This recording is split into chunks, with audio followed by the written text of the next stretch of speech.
Kematian dini Sera Afrianti 29 tahun yang diduga tewas dianiaya kekasihnya di sebuah tempat hiburan malam di Surabaya mengejutkan pihak keluarga di Sukabumi, Jawa Barat.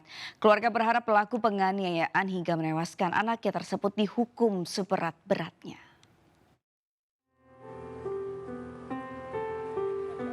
Suasana duka masih dirasakan keluarga Dini Sera Afrianti di kampung Gunung Guruh, Girang, Desa Papakan, Cisaat, Sukabumi. Kematian korban secara tragis membuat pihak keluarga syok. Mereka tidak menyangka jika anaknya menjadi korban penganiayaan hingga tewas. Terlebih pelaku penganiayaan dilakukan kekasihnya sendiri. Menurut ibu korban Tuti Herawati, korban pergi meninggalkan rumah sejak anaknya berusia 4 bulan.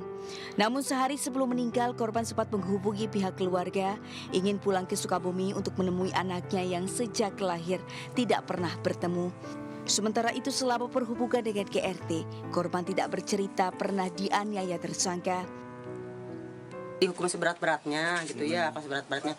Kita kan nggak bisa, ada kuasa hukum, mungkin ya ada polisi apa gimana kan yang ini yang bebaskan gimana gitu, saya nggak tahu gitu. Ya maka itu yang kalau saya pengen dihukum seberat-beratnya gitu. Pengen. Nggak pernah cerita dia disiksa atau bagaimana, Bu? Nggak pernah. Nggak pernah, Bu. Nggak pernah secara siksa apa nggak pernah sama sekali. Semaksimal mungkin tim kami akan mengawal agar pelaku ini mendapatkan ganjaran yang setimpal. Artinya apa?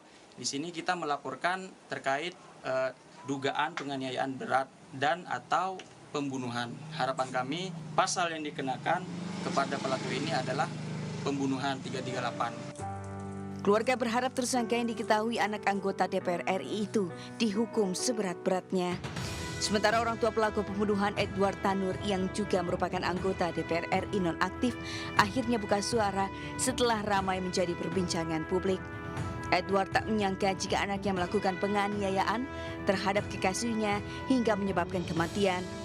Selain menyerahkan proses hukum kepada aparat penegak hukum, pihaknya juga menyampaikan bela sungkawa serta permohonan maaf atas perbuatan anaknya.